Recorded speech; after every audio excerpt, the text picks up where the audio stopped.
This is Smithy.tv.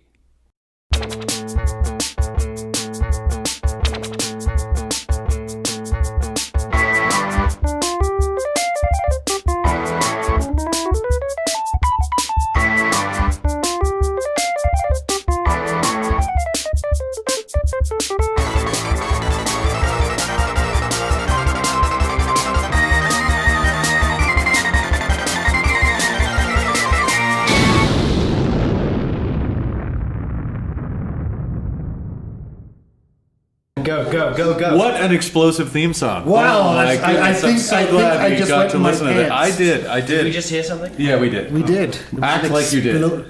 It was amazing. There we go. That was, who sang it? A true professional. Yeah. We are with a true professional today. Hi, welcome to Cast This. I'm James Scott. I'm Ryan Goldhar. And this. I'm Daniel Fathers. Yes! I'm only professional because I get paid once in a while.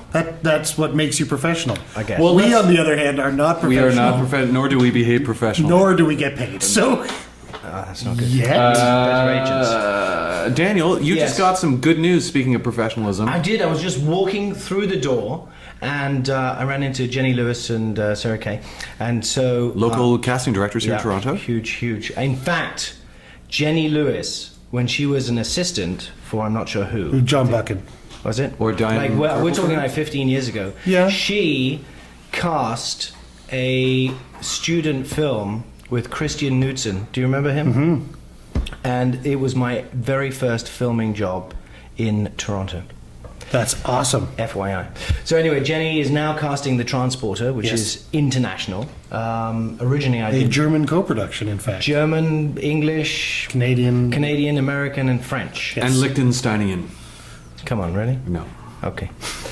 So I auditioned for a guest. I originally auditioned for the role of. Well, I think he'd be perfect, but look, Jason Statham himself. It's like a television Jason Statham. Yeah. So thank you. He's even got the accent down. It's little. natural. A little bit. But anyway, I didn't get it because I was apparently too old. It's alright. Fuck 'em. Because they wanted a long-term contract and it's very physical. So, but I auditioned for his nemesis as a guest star. Like 006, 006 and a half. Mm-hmm. I'm going to fuck you. I wanted to be 007. And so... You're going to be the Sean Bean of the Transporter series. Basically. At least for one series. I haven't read the full script, so I don't know if I get shot and killed. But Still, well, eventually. bottom line is, I'm almost good to go. We've got approval from 4 networks. Ironically, it's the Germans we're waiting for. I've heard many stories which I'm not allowed to talk about. Always waiting for the Germans. Always waiting for the Germans. prove the Englishman in the transporter. That is correct. Anyway, so that's the good news. That is great so, news. And so therefore, I am wearing. Bruce McDonald is directing. Fantastic indie film director. I've worked for him a couple of times. Whose trademark look is wearing a hat, a sort of cowboy type of hat. There you go, And so you that- are wearing a makeshift Stetson today. It's not makeshift. It's real. That's It's not a a hat. Stetson. It's not a Stetson. It's a Wrangler There we go. from California. Now, did you wear that when you shot Heartland? No, because you're just name dropping, aren't you? No, I happen to know what you've done.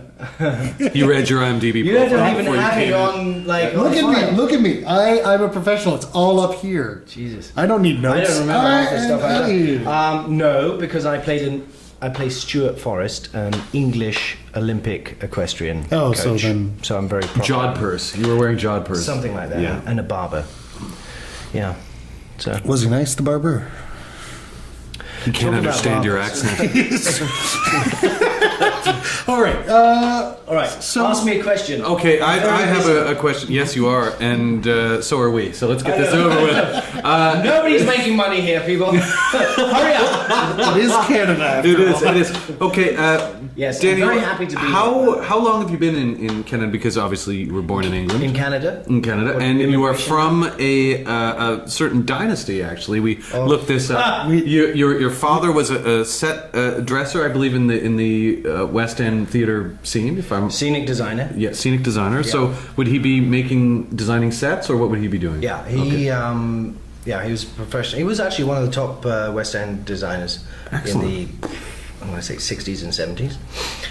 So would he be doing like West End. Harold Pinter plays and those types He of would do. things? In fact, he worked for Harold. Was it Noel Coward or Oscar Wilde? Can't remember.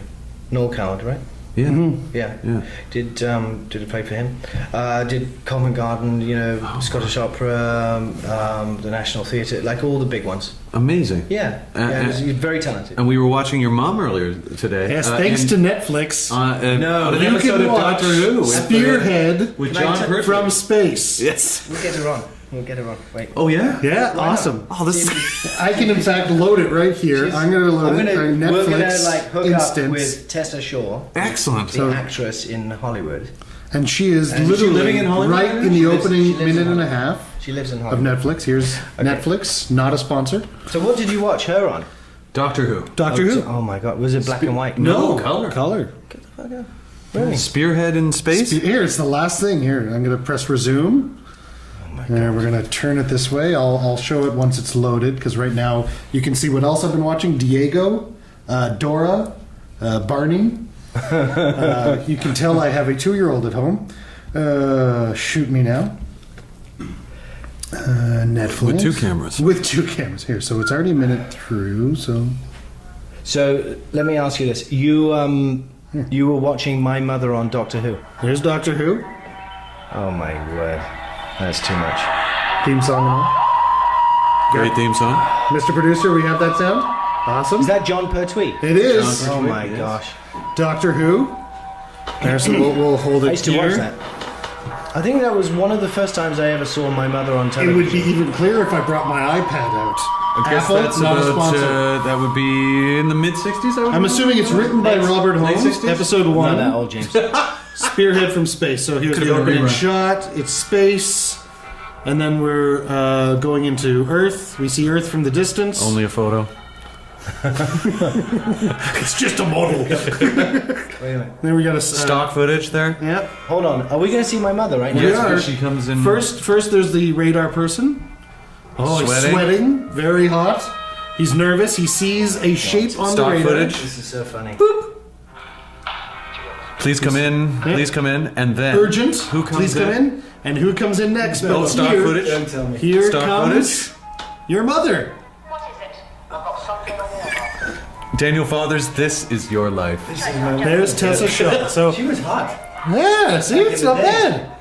All right. Was that the teaser? That's the opening teaser, and then Oh, there she's still there on she is. She's got a couple of minutes there.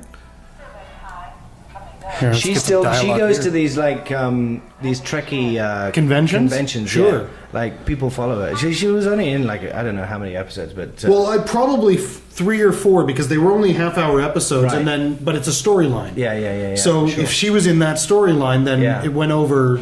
That's how every episode was like 3 Oh or my 4 word, episodes. that's so funny. Nowadays they're hour-longs, but before they were half-hour shows. Right. So anyway, that's My Mother. How long has she been in Hollywood?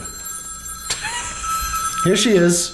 I can't take this. Come on, take it. I don't know who it is. Oh well, that's a Okay, sorry. we were gonna. So you lived in Hollywood. Was your mom already down there when you Yeah. went there? Yeah. And did you come from England to Hollywood or from Canada to Hollywood? Do you have a Canadian citizenship? Should I be phoning the immigration people? Right. Well, I think he's okay here because they're Commonwealth, right? I mean, like we're not, but we are. That doesn't mean shit.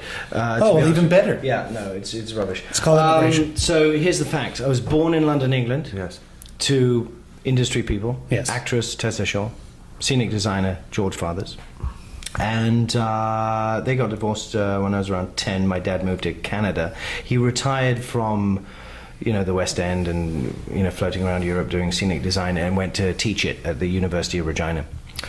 My mother carried on. I started getting sent to my father in Saskatchewan because I was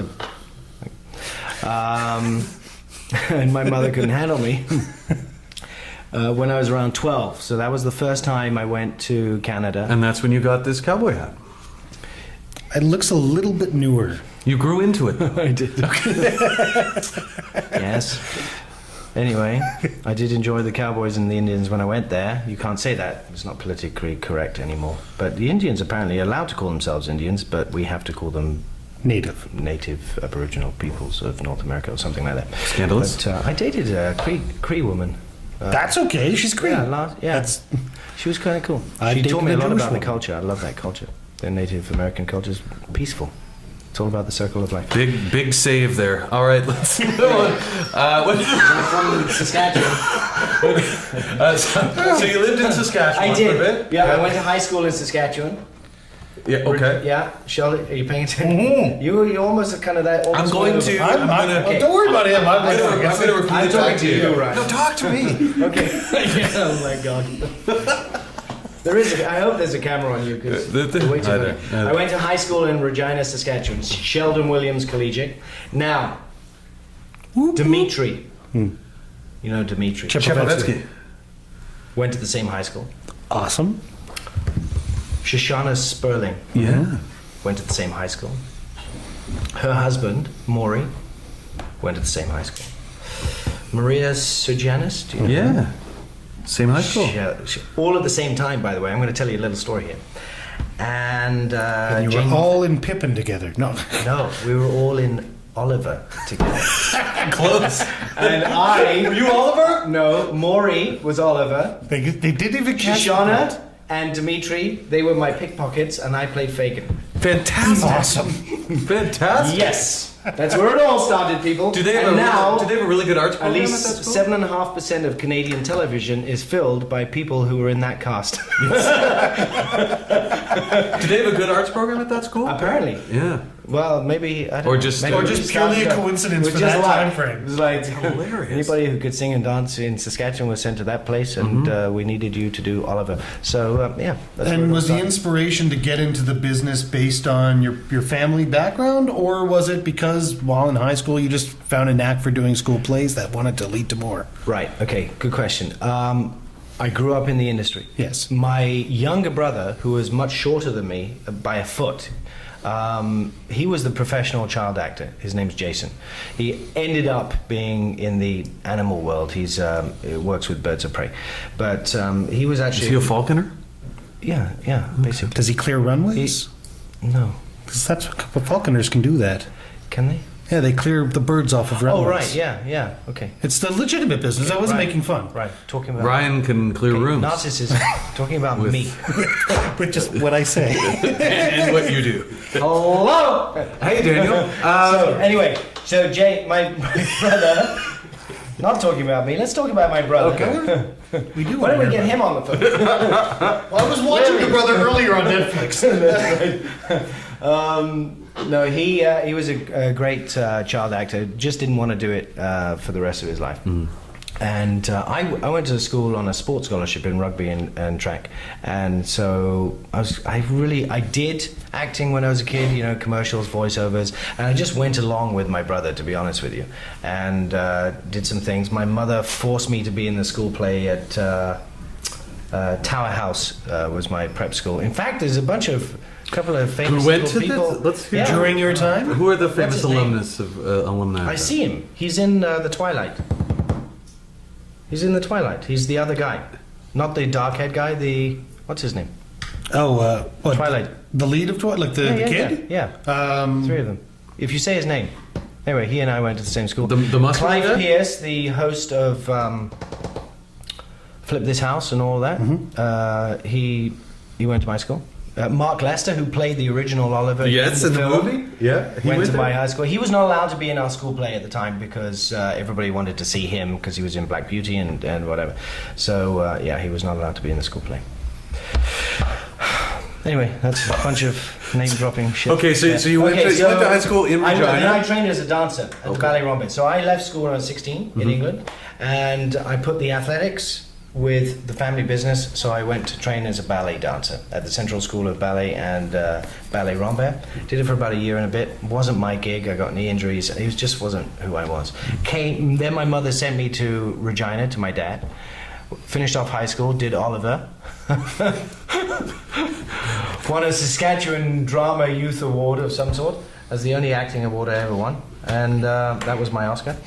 And then went to University of Regina to do drama, but I just did one semester. I said, this is not really my gig. I wanted to earn money. My stepmother, who is a costume designer, she said, you know, Brad Pitt and Tom Cruise, and you're going to have to, work your ass off for, 15 years until you become something and you have something to offer. And I said, well, that's probably right. I'm not going to do this. This is bullshit. So I wanted to make money. And it was the 80s, so I went into the corporate world for about 12 years. Worked for British Telecom International, IBM e-Business Services, senior management consulting, and worked my way up to be a VP, business development. And then I was so horribly disgusted with the corporate world and the politics, and that I decided to go back into acting when I was in my early 30s. And that's where it started. And so I'm a Canadian citizen. I'm a British citizen, Canadian, and I have working papers in the States. Did you, to kind of renew your interest in acting, did you take a bunch of acting courses at that time? Yeah, oh, correct. And were you in Hollywood by this point? Did you go down to Los Angeles? I was in Toronto. Oh, okay. I lived in Cambridge, and I just basically, if you can imagine somebody in the corporate world just out of the blue, even though I had that background, say, I want to be an actor, they basically think I'm like insane. And I kind of was, but what I discovered for myself was that I had to fast track and catch up with everybody who was in their early 30s that had not left the industry and that had built careers. So it was an uphill battle. I went to casting directors and I went to agents here, and nobody wanted to pick me up. And I got on with a modeling agency. Not that I was a model, but they had a little acting thing. And I read books. I went to theater books, and I bought every single book I could on acting and how to get an agent and the business. What I did is I took my business knowledge from being in the corporate world, and I applied that to the business of Daniel Fathers, the actor. And if there's any real advice I give actors, young, up and coming, is yes, this is called show business. You better learn the business aspect. You've got to be at the beginning, until you can afford to be your own PR person and marketing, and you've got to build all of that. Your marketing, your PR, your reel, your headshots. It's just, you've got to think of your service as an actor, or a dancer, or a voiceover artist, whatever you want to be, or director, as your service. That's your product that you're selling. And you've got to be your own CEO, CFO, Vice President of Marketing and Sales. Sorry, I know that's... No, that's great. But we didn't want to interrupt that, because that is very valuable, and you know what, we should take a break. I'm very good. I need a break. Well, why don't we take a break? We'll be right back after this, and we'll be back with Daniel Fathers. On Cast This. Thank you, James. In today's world, people are busy and impatient. We are on information overload. Every minute counts.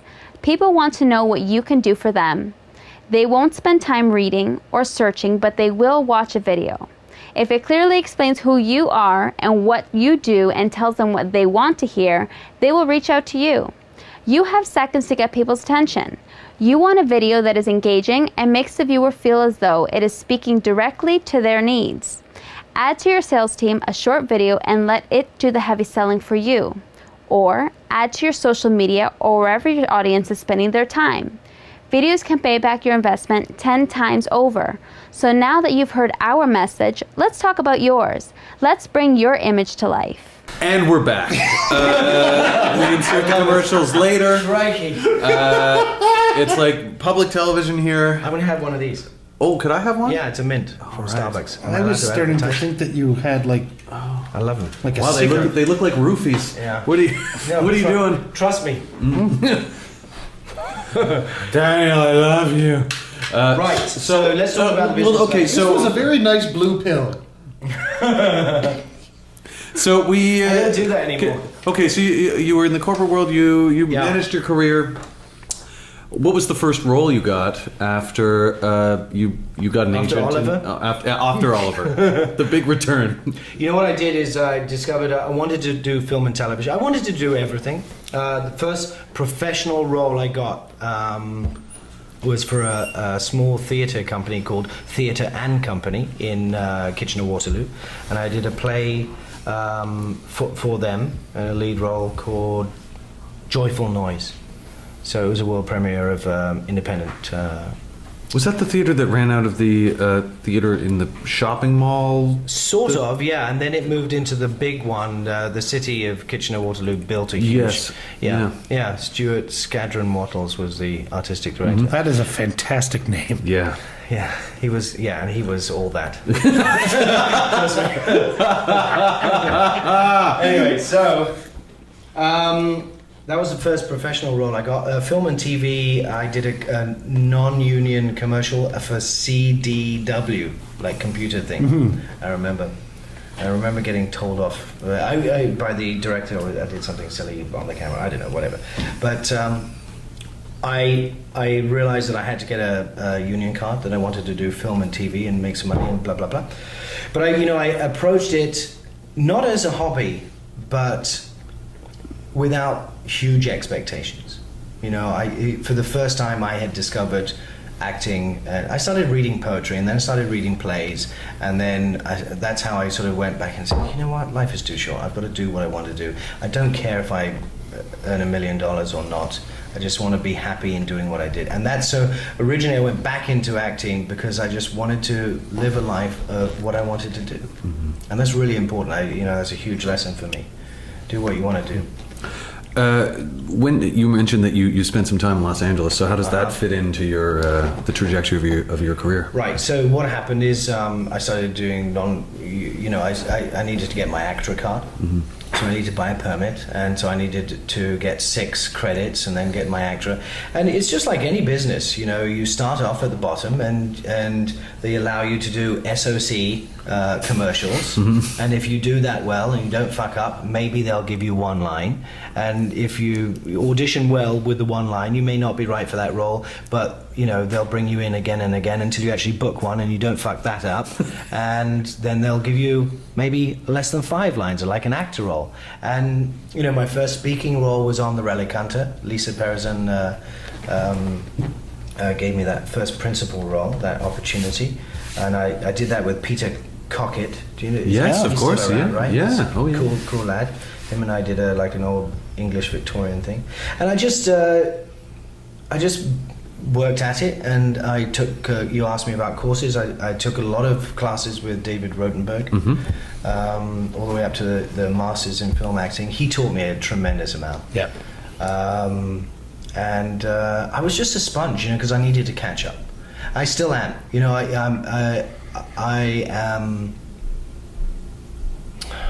I'm a student of this. You have to constantly I'm not the best learning. actor in the world. I'm not Sean Penn. I'm not Johnny Depp. Naturally, I'm just Daniel Fathers, and I'm better than I was. And I'm open-minded and willing to listen, look, choose what I think is right and what's wrong. Take criticism. I love criticism, as long as I believe that you have credibility. And I try to get better and better. Like going down to Hollywood, what happened with Hollywood was I ended up landing a lead role in a major Hollywood film called Camp Rock, Disney film. Yes. And how long ago was that? It was about 4 years ago. Okay. I think. And Roger Daltrey was up for the role. He was an old-time rock and roller, and I played the Jonas Brothers' uncle. And I think Ringo Starr was up for the role as well. Wow. And for whatever reason, I got it, And I made it my own, and Disney helped sponsor me to get to Los Angeles. And that was really sort of, for me, was the next progression in my career. But they shot it here? I shot it in Toronto and mostly up sort of Halliburton area. But here in Ontario. Yeah, for sure. So they hired me as a local hire at the time, but I was very grateful at the time. And sorry. Sequels aside. And we're going to break. You guys can't put that in. You guys can't put that in. Yes, sir. We're going to edit. This is familiar ground, James. No, we're all happy. No, I was really... Where'd his hat go? I know. I don't know who that imposter was. I love the mouse. What a great mustache. Anyway, so what happened? So I went... they kind of basically did some sponsorship for me and wrote some letters, and it was very cool. And so I thought maybe I'll go to the next stage, because I'm not Paul Gross. I don't feel as though I'm in the market of Canadian. I always felt like it was, he's the English actor. And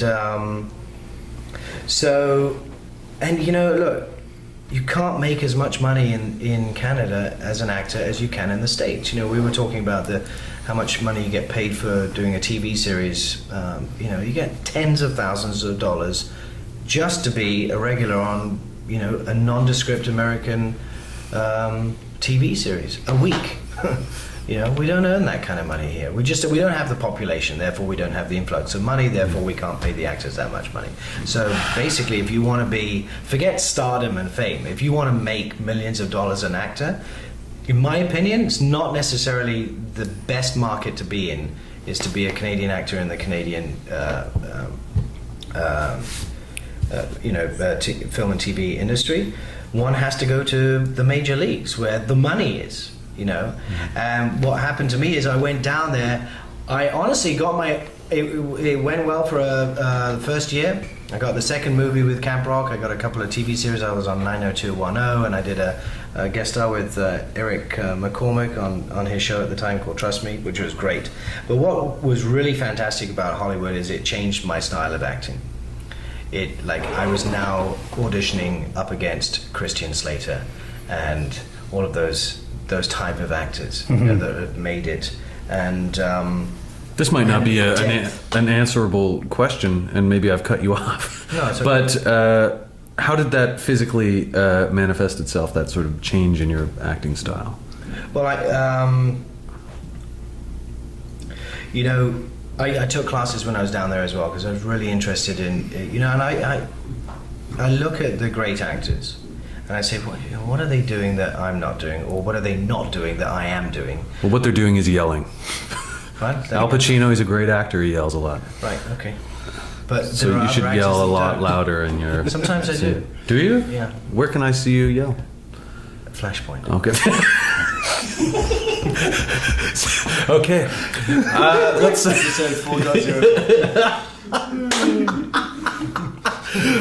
Anyway, sorry. But seriously, how did it physically manifest itself? You said it took here's the difference. In the acting coaches that I had, and not David, of course, because David's fantastic, but the style of American acting on film and television is very, very different. I believe it's just my opinion. It's more advanced than your everyday acting. It's incredibly small. The close-ups, they use silence as an effective tool. They use close-ups and everything's in the eyes. And great actors down there don't want words. All they want is a close-up. And they think. And the audience, what I also learned down there is that the audience projects what they want to hear or see or the actor to feel. You don't need to act it anymore. Yeah. You just, in fact, literally when the phrase doing less is more really is like you can basically do nothing. The audience already knows the story. They know how they think you should feel. So you do nothing, and they project that on you, and you're actually doing it, and they call that brilliant acting. Two of our favorite actors are Steve McQueen and Charles Bronson, and they would actually take lines out of their scripts, you know? For sure. And that's that style. Yeah, Rob Lowe did that to me when I did a miniseries. He took all my lines out. And your part? And gave me most of it. This actor has amazing... I love Rob. I'm sorry. I will be dumbfounded if he ever hears this. He better not. I don't need a lawsuit. He's a great actor, amazing human being, and I loved working with him. Save number 2. So we have... we're going to call this Daniel Fathers and his many saves. So you were down... This is my last interview in my career. And the most thorough this and was the the best. interview that ended everything. Yeah. How long were you in Hollywood for?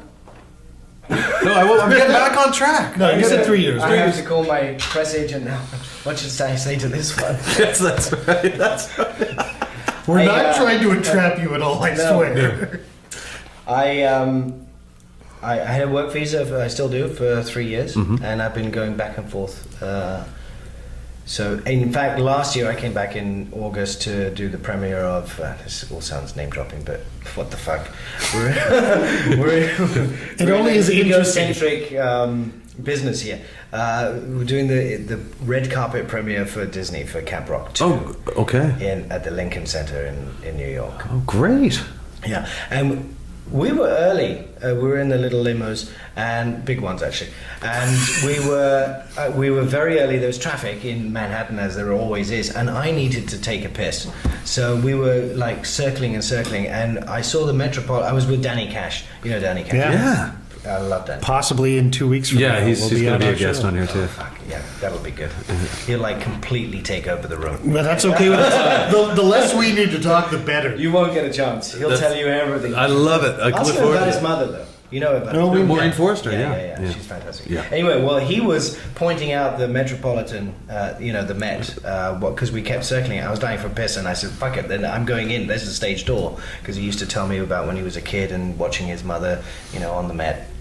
So I actually popped into the stage door and took a piss at the Met while I was waiting for Camp Rock.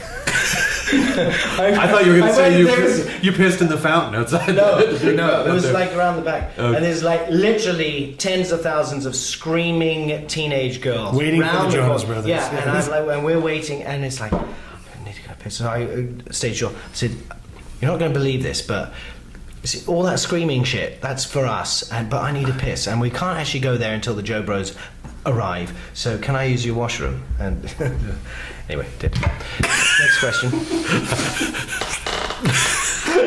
Take it. Okay, so what We have to take a slash in the Metropolitan because we Opera. talked It's about just- it. We has talked to be about it done. before we Oh, started yeah. recording. Experiences on set. You said there's a cocksock story. Oh, no. And I want to hear it. Don't mention any names, but let's hear the cocksock story because, well, we always talk about poo and bodily parts. I was doing, let's I was doing- have your contribution to this, our little cache of these Right, stories. okay. Yeah. So I was doing The Line, George F. Walker's The Line, The Wait. And my leading lady, she knows who she is. We had to do a sex scene. In fact, the first scene I ever did with her, I met her where she was naked. And anyway, her name is Tasha Lawrence. You'll figure it out. So then we had to do this scene when I was like banging her in the front of my Mercedes or something, and her stilettos are out the window and whatever. And it was late, and they didn't have a cocksock for me, and they wanted to see my ass. And so Gail Harvey says, Daniel, is it okay? Do you need a cocksock? And I said, fuck, it doesn't matter.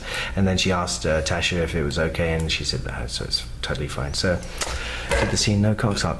The problem with that is let's discuss sex scenes, shall we? Yes, Sure. that's great. Because I've had wives and girlfriends that get bent out of shape and everything about doing sex scenes and kissing like really hot actresses, and I tell them no, there's nothing there. It's the job. But also, people don't See, read. I'm not that good of an actor, clearly. But what it people don't, is. the average person doesn't realize that what you see on TV behind that fourth wall are like 30 people watching and lights shining in your unsexy face. thing on the planet. And you're in fact shrunk probably. Yeah, Because exactly. there's so You've got many people back there. I know, and Yeah. you've got a boom operator. You've got this furry thing up your ass. It's not very romantic. You're lucky. My first scene in bed with someone was with two men. So, And he wasn't even in a movie. But continue, please. So it's not that sexy, to be honest with you. yeah. But we did discuss it because it was my first ever sex scene, and I heard this thing about Jack Nicholson with Mike and Michelle Pfeiffer when they were doing The Wolf, and he said something, and I said his lines to Tasha. I said, "Look, if I am a man, and if I kind of get excited, like, please forgive me, and if I don't, please forgive me." So I figured out what the politically correct position is: half-mast. That way you're not really offending them either way. That's the way to do it. We'll be right back. They don't teach you that at drama school. We'll be right back. And we're back. And we're back. Again, for our final section, you had a question. I did. I was going to lead into. I mean, so what have you been working on in the last little bit? What's coming up? Are you? So we already mentioned at the beginning about the possibility of Transporter, or is that? But there's. I mean, more recently you've done Flashpoint. You've done. I guess I've been doing a ton of guest starring. And you hosted a Discovery series, is that right? Oh, yeah, my own show. Yeah. What was that? What is it? Well, yeah. And It's is called. it? Oh, go ahead. It's called Canada's Greatest Know-It-All, and it's on Discovery Canada. Is it on right now? No, it'll air in January. Which is probably so about the let's time plug it. So we'll what's get it on? this It's out. on Discovery. It's on Discovery Canada, and basically it's a competition, and we're looking for Canada's Renaissance person. So I'm hosting it, and we have 10 contestants. It's basically like MacGyver meets Mythbusters meets Survivor, except they're not on an island. And they have to go through all sorts of major challenges. So it was very, very cool. Right now we're in post. Yeah. So we had 6 cameras going, minimum 6 cameras going on at the same time. So they had about 1,000 hours of footage, and they're going to try to get that into 8 episodes. So once they've decided where each episode, the drama and the story is going to be, then I can go back, and I think I go back in a couple of weeks' time to do intros and extras of each of the episodes. And then I got PR to do and all that jazz. Amazing. Yeah. And then the guest, what sort of guest stars have you been doing? I did a guest star on Flashpoint recently. Yelling? Yelling, killing, shooting, being an ex-SAS. I'm playing soldiers these days, and Yeah, you were on Combat Hospital too, weren't you? I was on Combat Hospital. Yeah, I was doing both those shows at the same time, which was kind of cool. The haircut worked. Combat Hospital was whispering though. That was Very, very quiet. Very That's quiet. that's American acting. Yeah. Yeah.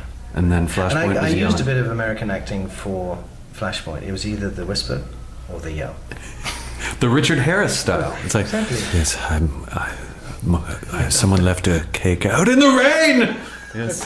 That's how I am. Yeah, that's It works for me. extremes, extremes. It works for me. Yeah. So I did, and then I did a kids because I'm still sort of in that teen tween Category, market. yeah. So I did a little sitcom for. God, they're gonna kill me. IMDb, not a sponsor. Yeah. Yet very useful. Really me. It's called Really Me. Oh yeah, we yes, cast that yes, here. We did that casting. Oh, there you go. Yeah. You were in Pontypool apparently as well. Yes, And, you yeah, with mentioned Bruce. that with Bruce. That's why I was wearing a hat. You know, Camp Rock, Oil, Tracy Fragments, Camp Rock 2, Tracy all Fragments with filmography. Ellen Page. Hello, Oscar nominated actress. Mm-hmm. Yeah. Heartland, Really Me, there it is, one episode. John Dunkers. Yeah, John Dunkers. Yeah. Trust me. So that's the show with Eric McCormick. Yeah, he was great. 2-0, What a- The Line. What a giving actor that man is. Oh yeah. Oh yeah, fantastic. How so? He's just there's no Hollywood ego to him at all. He's just a really beautiful. Does it help that he's person. Canadian? I think it's because he's Canadian. To be honest with you, you know. Yeah, no, he's a great guy to work with. I like working. I've worked with a number of Canadians down in Hollywood and up here. And Well, 90210, you get Sinead Grimes. yeah, what? With 90210, you get Sinead Grimes. Yeah, exactly. Yeah. Yeah. Well, there you go. Right. So. Well, Thank you else do very you need much. to know? I understand you have an audition in about half an hour. Yeah, with So- Tasha Lawrence, she's reading for me. It's a Is she? self-tape for Good. lead in a series. I just want to thank you for coming by it was today. a pleasure. Thank you so I would much. love to come again. We'll finish. Well, No, I think want we to could have use you on often. I think we could get another half hour, 45 minutes out of this. at for sure. least Minimum. This the is second good. half of my career. Yes, that's. Tell me what's been happening since we destroyed your career back in August. Well, I returned to the financial sector, and then I'm James Scott. This is Ryan Goldhart. This is Daniel Fathers. Thank you so much. Cast this. Cast this. Bye bye. Bye. In today's world, people are busy and impatient. We are on information overload. Every minute counts. People want to know what you can do for them. They won't spend time reading or searching, but they will watch a video. If it clearly explains who you are and what you do and tells them what they want to hear, they will reach out to you. You have seconds to get people's attention. You want a video that is engaging and makes the viewer feel as though it is speaking directly to their needs. Add to your sales team a short video and let it do the heavy selling for you. Or add to your social media or wherever your audience is spending their time. Videos can pay back your investment 10 times over. So now that you've heard our message, let's talk about yours. Let's bring your image to life.